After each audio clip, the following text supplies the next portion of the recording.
সবাইকে আসসালামু আলাইকুম ও আদাব। অনেকদিন পর আমাদের ক্লাস, এর কারণ আছে অবশ্য।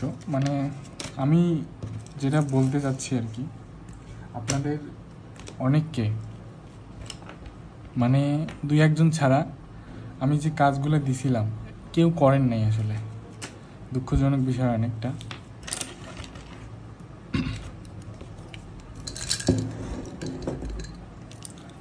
আসলে হয়েছে কি, মানে আমাকে কাজগুলো দেখাইলে আমার সুবিধা হয় ক্লাসটা করাইতে।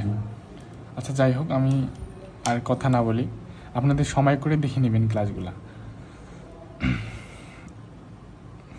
তো আগের ক্লাসে আমরা যে এটা গ্রিড মেথডটা আর্ট করছিলাম একটা মোবাইল দেখে, ঠিক আছে? এটা এখন আজকে আমরা শেডিং করব। অনেকে বলছে কারো চুলের সমস্যা, কেউ শেডিং, কারো দেখলাম জাস্ট একজনই বলছে। দুঃখজনক বিষয় যে এতজন স্টুডেন্ট আমাদের, তার মাঝে জাস্ট একজন বলছে যে চুল পারে না, আর কেউ কোনো কিছু বলে নাই, মানে প্র্যাকটিসই করেনি, বলবে কি। যাই হোক, আজকে আমরা চুলটাও শিখবো, তার সাথে সাথে শেডিংটাও শিখবো। তো ক্লাসটা একটু মনোযোগ সহকারে দেখার চেষ্টা করবেন। আর গ্রিডটা যে করবো তার আগে একটা জিনিস, এই যে গ্রিড লাইনগুলো যা আছে এগুলো মুছে ফেলার চেষ্টা করব। আমি ডার্ক করে দিয়েছিলাম, আপনাদের বলছিলাম হালকা হালকা করে দাগ দেওয়ার জন্য।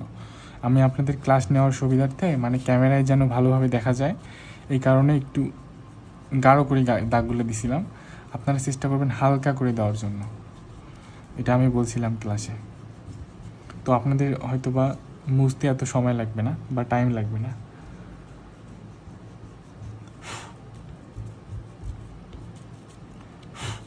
এই ভিতরের যে গ্রিডগুলো আছে এগুলো মুছে নেবেন ভালো করে, না হলে কিন্তু ভালো লাগবে না আর কি, মানে এই দাগগুলো থেকে যাবে।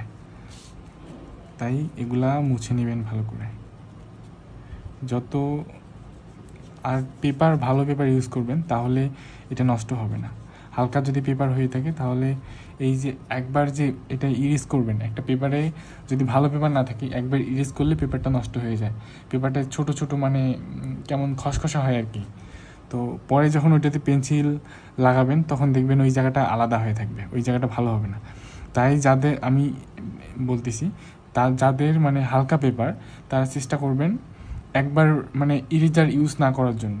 আর যদিও ইউজ করেন তাহলে ওই যে নিডেড, মানে যেটা রাবারের মতো ইরেজার, মানে দলা করলে যে যে কোনো মানে হালকা ইরেজার যেটা, সেটা ইউজ করবেন।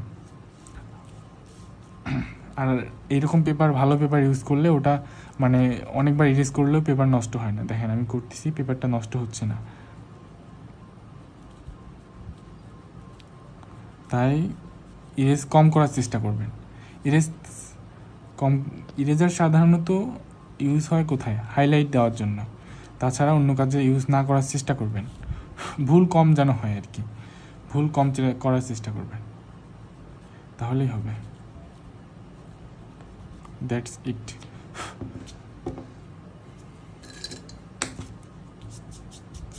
আপনারা তো কেউ লাইভ ক্লাস করেন না, মানে আমি বলি দুঃখজনক, খুবই দুঃখজনক বিষয় হলো, আমি যখন লাইভ ক্লাস নেই তখন জাস্ট একজন, জাস্ট বড় জোর দুইজন, বেশিরভাগ সময় আমি একাই ক্লাস নিই। মানে আমি যে লাইভ ক্লাসটা করাচ্ছি, লাইভে আমি একাই ক্লাস করাই, কেউ জয়েনই হয় না।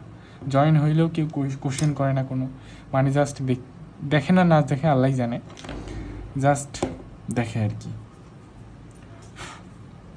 আমি বলি আপনাদের যেখানে বুঝবেন না কোশ্চেন করবেন, কোশ্চেন করলে আমার সুবিধা হয়, যে আমার বোঝাইতে সুবিধা হয় আর কি। যাই হোক, আমি গ্রিড লাইনগুলো ইরেজ করে নিলাম, এগুলো পরে করব, সময় নষ্ট করার দরকার নাই, কারণ জাস্ট একটু অল্প একটু শেখাবো আর কি। পুরোটা তো আর্ট করতে অনেক সময় লাগবে, তাই অর্ধেকটা শেখাবো। তো আমি প্রথমে চুলগুলো দেখেন, চুলগুলো থেকে শুরু করি। আমি আপনাদের বলছিলাম যে চুলগুলা আপনি করবেন, বলছিলাম যে চুলগুলা যে আর্ট করবেন, আউটলাইন করার পর এই যে না লেখা কলম একটা আছে, এই কলমের কালি নেই, এটা আমি এই চুল আঁকাটা অনেক দিন শিখাইছি আপনাদের, কিন্তু আপনাদের হয় না কেন? অনেকগুলো কারণ আছে। একটা কারণ হইল যে আপনাদের পেপারটা ভালো না, দ্বিতীয় কারণ হইল ট্রাই করেন না, প্র্যাকটিস করেন না। এখন আমি বলি, এই যে এই দেখেন আউটলাইনগুলো, চুলের যে ডিরেকশনটা যা আছে, আমরা যেটা রেফারেন্স পিক অর্থাৎ যে পিকটা দেখে আর্ট করছি ওই সেমভাবে আউটলাইনটা দিব। হ্যাঁ, দেওয়ার পর এই না লেখা কলমটা এখানে ইউজ করব, সেম ডিরেকশনে, উল্টাপাল্টা করে দিব না, জাস্ট যে চুলগুলো যে পাশে আসে সেই পাশে। আর এটা অনেক ঘন করে দিব। একটা জিনিস খেয়াল রাখবেন, এইভাবে যখন দিবেন তখন এটা আপনার চোখে পড়বে না হয়তো বা, তাই এই সাইড থেকে একটা লাইট জ্বলায় রাখবেন। আমি দেখাই, ক্যামেরাতে আসবে কিনা জানি না, তবে আমি আপনাদের টেকনিকটা দেখাই। এখানে একটা এইভাবে লাইট জ্বলাই দিবেন একটা, এখানে যদি একটা লাইট জ্বলাই রাখেন তাহলে এই দাগগুলো আপনার চোখে পড়বে, তখন এইভাবে দিবেন। আমার একটা কথা মনে পড়লো এখান থেকে, আপনাদের শেয়ার করি। এখন না, কিন্তু যখন ছোট ছিলাম তখন হাতের কাজ দিত। হ্যাঁ, বাড়িতে হাতের কাজ দিত, তখন কি করতাম, খাতার উপরের পেজে লিখতাম, কলম দিয়ে লিখতাম, লিখলে নিচের পেজে একটা দাগ বসে যাইতো, ওইটা দেখে দেখে পরে স্কুলে যেয়ে লিখতাম, নকল করতাম আর কি। তো কি হইতো, জানালার পাশে বসতাম, জানালার পাশে বসলে ওই যে জানালার লাইটটা যে আসতো, ওই লাইটটা না পড়লে কিন্তু ওটা দেখা যায় না। আপনারা কেউ করছেন নাকি জানি না, তবে আমি করছিলাম ছোটোতে, এখন না, ছোটোতে, এখন তো সুযোগ নেই, ছোটোতে। তাই জানালার পাশে বসা লাগতো, আর যদি কোনো কারণে লাইট না আসতো তো অবস্থা খারাপ। তো সেম টেকনিক এখানে অবলম্বন করতে হবে, যে লাইট এক পাশ থেকে লাইট ধরবেন, তাহলে দেখবেন যে কলমের দাগগুলো দেখা যাবে।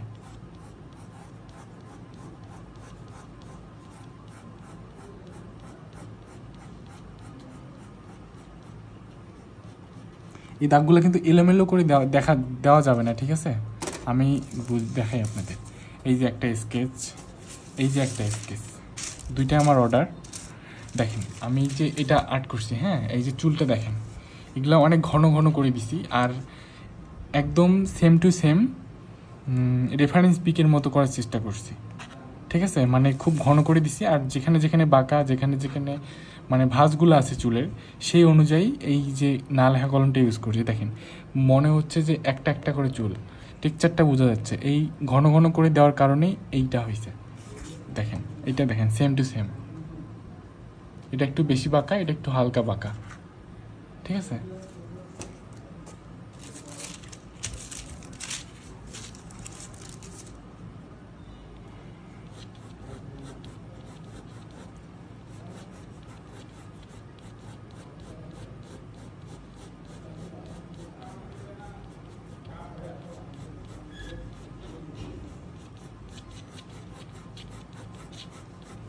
আরেকটা জিনিস বোঝাই, অনেকে দেখলাম আমি 1 ইঞ্চি করে গ্রিডটা দিছি, হ্যাঁ, 1 ইঞ্চি করে দিছি। আপনাদের যে অ্যাপসটার কথা বলছিলাম ওখানেও সেম ঘরগুলো দিছিলাম। আপনারা একটা কাজ করবেন, আপনারা যদি মানে না পারেন, মানে এরকম যদি সেম না হয়, আরও ঘরগুলো আরও ছোট করবেন। ছোট বলতে 1 সেন্টিমিটার করে দিবেন, হ্যাঁ, 1 সেন্টিমিটার করে যখন দিবেন তখন ঘরটা আরও ছোট হবে, আর যত ছোট হবে তত সুবিধা হবে, আর তত একুরেট হবে।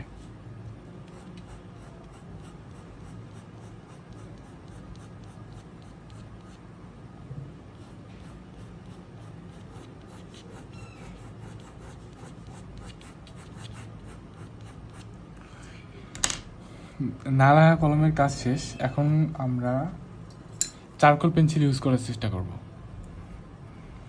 শার্প করে নেবেন ভালো করে, এবং সেম ডিরেকশনে ইউজ করবেন। যে পাশে কলমের দাগগুলো দিয়েছেন, না লেখা কলমের যে দাগগুলো দিয়েছেন, সেম টু সেম পাশে এই কলমটা ইউজ করবেন। এটা ব্লেন্ড না করা পর্যন্ত ভালো লাগবে না।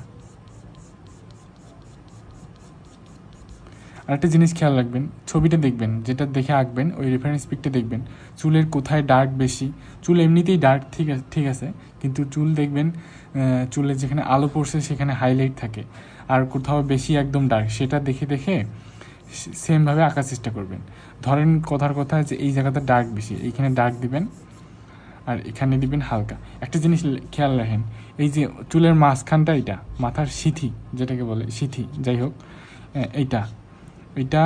এটার এই 2 সাইড একটু ডার্ক হবে, এই মানে এই একটু এইটুকু একটু ডার্ক হবে, মানে চুলটা হবে এইরকম। তাহলে এই জায়গাটা আর এই জায়গাটা একটু ডার্ক হবে, আর এই যে জায়গাটা আছে এই জায়গাটা একটু হাইলাইট হবে। ঠিক আছে, সব ছবির ক্ষেত্রে না, তবে মানে ওই রকম জায়গাটা আর কি। একটা ধরেন একটা ঢেউ, আমি বুঝাইছিলাম আপনাদের যে চুলের যে টপিকটা আছে, ক্লাসটা ওখানে খুব ভালো করে বুঝাইছিলাম। চুলের যে ভাঁজগুলো থাকে ওটা আপনার একটা ঢেউয়ের মতো করে নেবেন আর কি, ধরবেন। ধরেন এটা একটা ঢেউ, ঢেউয়ের এই জায়গাটা এই জায়গাটা এগুলো হবে হাইলাইট, ঠিক আছে। আর এই যে জায়গাটা গেছে এগুলো হবে একটু ডার্ক। এটা জিনিস খেয়াল রেখে আর্ট করার চেষ্টা করবেন। যেমন এই জায়গাটা দেখেন একটু উপর পাশে গেছে, এটা আবার নিচে চলে আসছে, তো এই জায়গাটা একটু হাইলাইট হবে, আর এই জায়গাটা এগুলো একটু ডার্ক হবে, তবে খুব তফাৎ যেন না থাকে। আবার রেফারেন্স পিক মানে যেটা পিক দেখে আঁকবেন সেটা থেকে মিল রাখার চেষ্টা করবেন।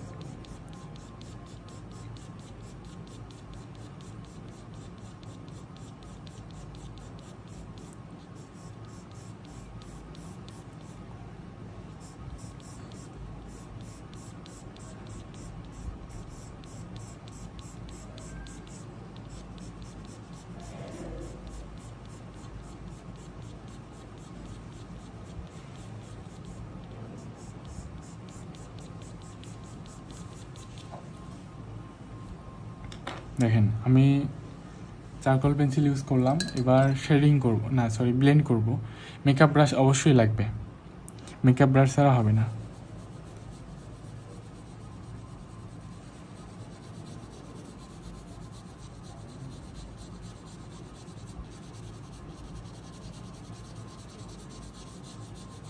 মেকআপ ব্রাশ অপরিহার্য, মেকআপ ব্রাশের গুরুত্ব অপরিসীম।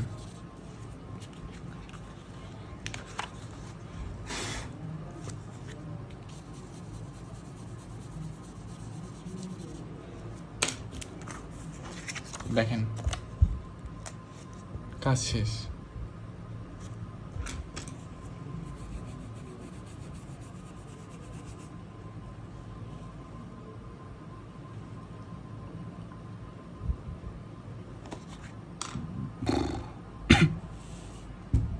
এইভাবে চুলটা আঁকবেন, আর কোনো মানে একদম ইজি, জাস্ট প্র্যাকটিস। এখন চোখটা আঁকবো।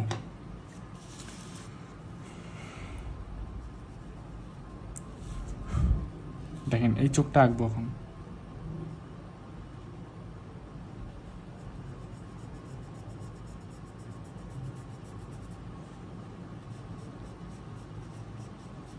একটা স্কেচের একটা চোখ, মানে স্কেচের চোখ যে আছে এটা সব থেকে বেশি গুরুত্বপূর্ণ।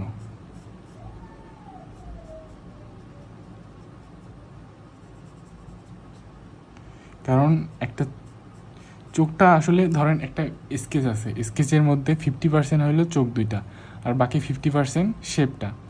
এমনভাবে আঁকবেন যেন চোখটা একদম রিয়েল হয়, মানে চোখটা যেন সব থেকে ভালো হয় স্কেচের মধ্যে, এমনভাবে আঁকতে হবে।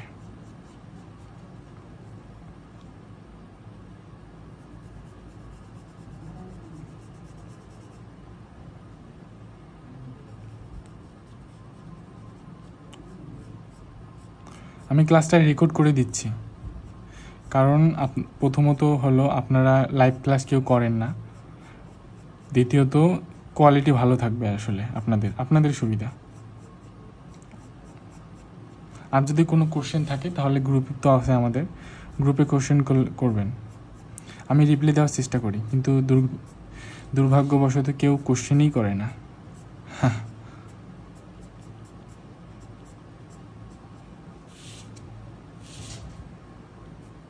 আপনাদের চোখের পাপড়ি এখনো হয় না, আস্তে আস্তে হয়ে যাবে অবশ্য, তাড়াহুড়োর কিছু নেই। তাড়াহুড়ো তো না, প্র্যাকটিস করলেই হয়ে যাবে। Practice make a man perfect.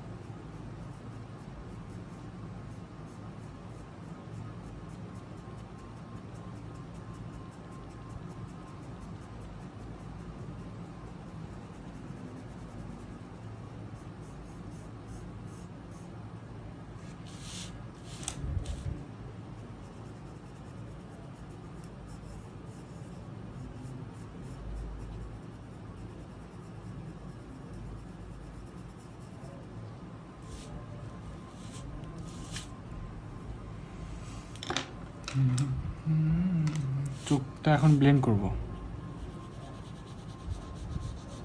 চারকোলের ক্ষেত্রে মেকআপ ব্রাশ ছাড়া ব্লেন্ড হবে না, এটা কথা মাথায় রাখবেন যে যদি চারকোল ইউজ করেন তাহলে মেকআপ ব্রাশ লাগবেই।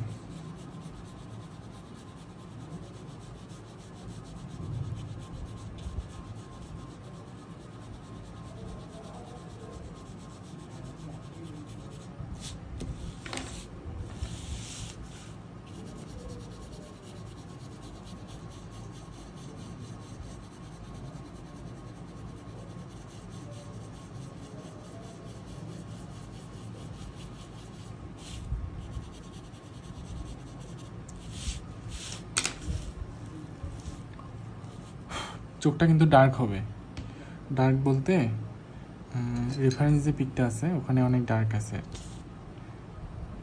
হাইলাইট দিয়ে দেবো।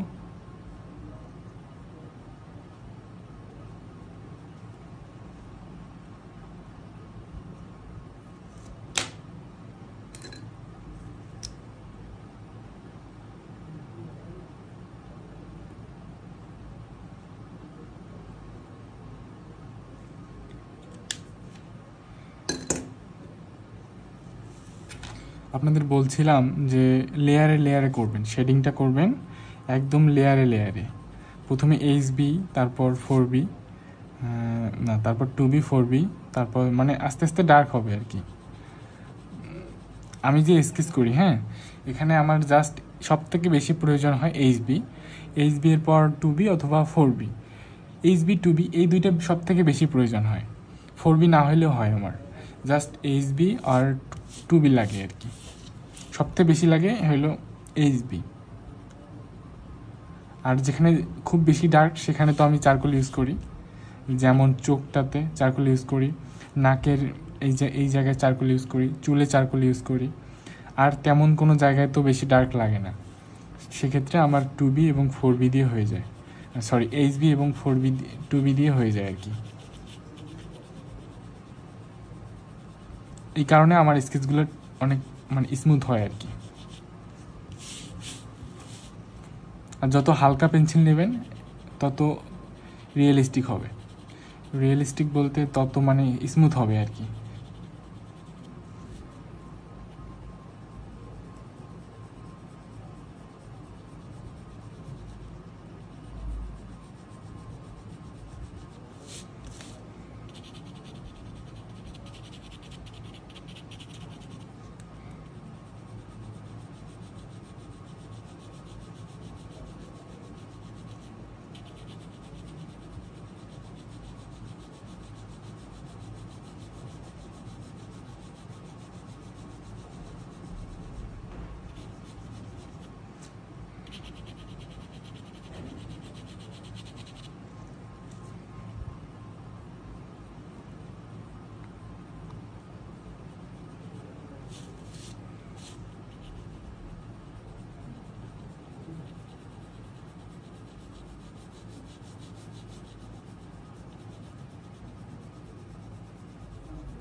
ঠিক আছে, এভাবে লেয়ারে লেয়ারে কাজটা করবেন।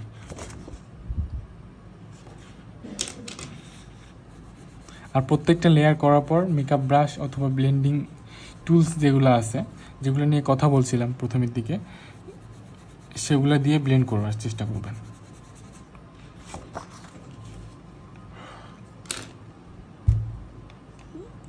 আপনাদের যেটা দেখলাম আর কি, যে চুলগুলা হচ্ছে না, চুলগুলাতে একটু পেপারটা ভালো নেওয়ার চেষ্টা করবেন। আপনার পেপার যদি পাতলা হয় তখন কিন্তু এই যে এই এই না লেখা কলমটা যে আছে এটা ইউজ করতে পারবেন না। আর এটা ইউজ না করেও চুল আঁকা যায়, তবে অতটা ভালো হয় না, রিয়েলিস্টিক হয় না আর কি।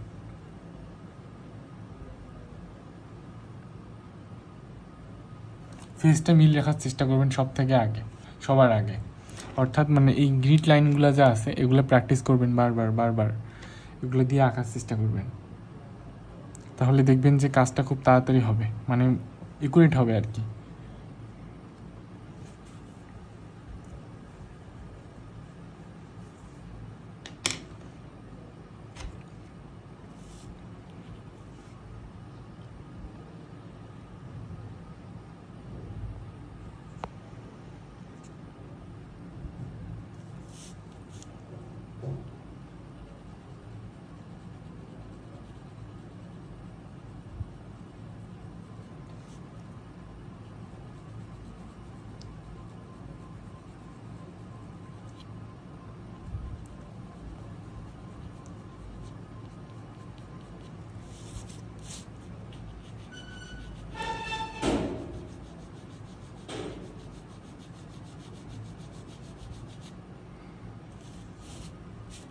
যেখানে যেখানে ডার্ক, যেখানে হাইলাইট, এগুলো খেয়াল রাখবেন। যেমন এই জায়গাটা, নাকের এই জায়গাটা, তারপর এই জায়গাটা একটু হাইলাইট থাকবে।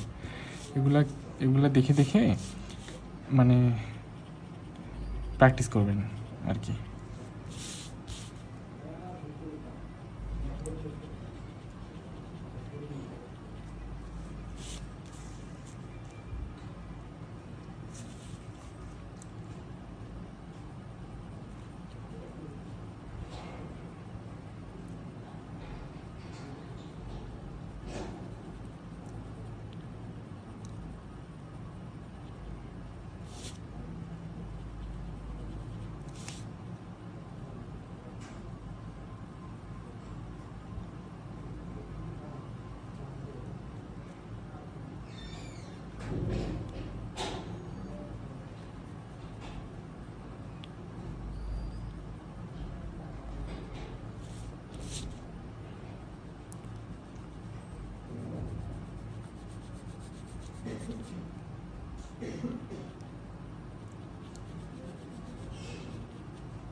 চারকোল পেন্সিল যেখানে ইউজ করবেন না কেন, ইউজ করার সাথে সাথে ব্লেন্ড করে নেবেন। ব্লেন্ড না করলে ওইটা মানে ভালো দেখায় না।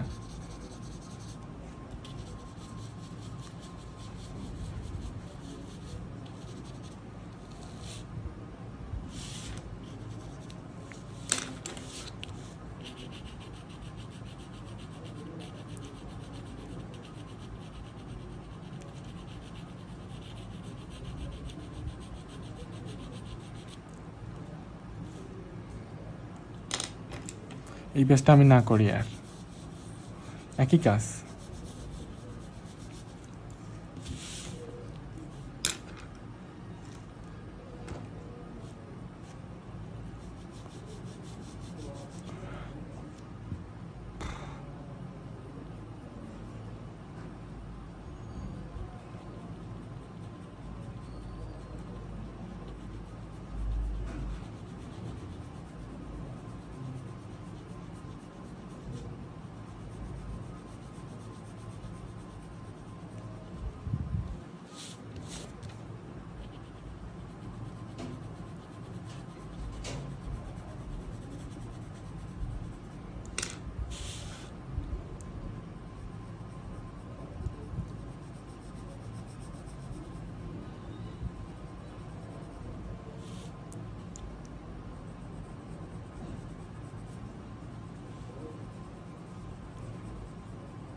তো ঠিক আছে, এইভাবেই আর্ট করলেই হবে আর কি, প্র্যাকটিস করতে হবে বেশি করে।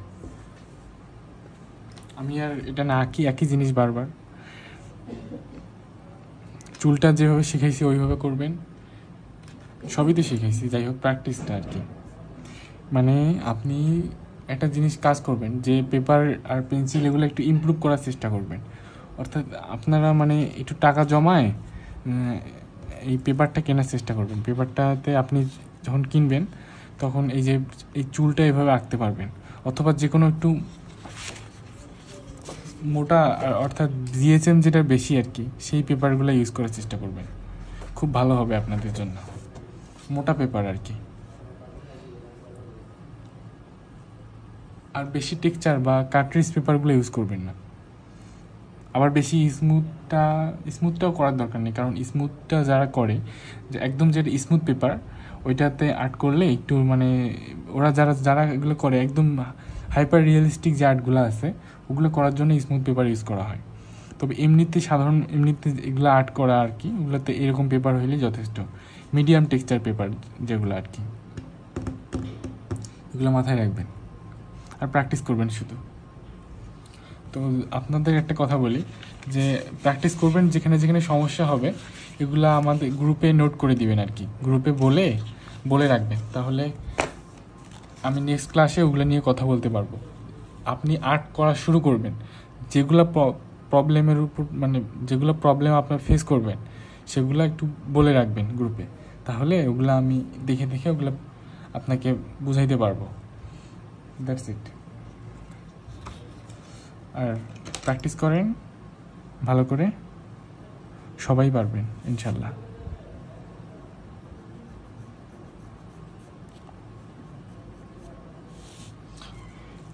সবাই ভালো থাকবেন, সুস্থ থাকবেন, আর আর্ট করবেন। আল্লাহ হাফেজ, টাটা।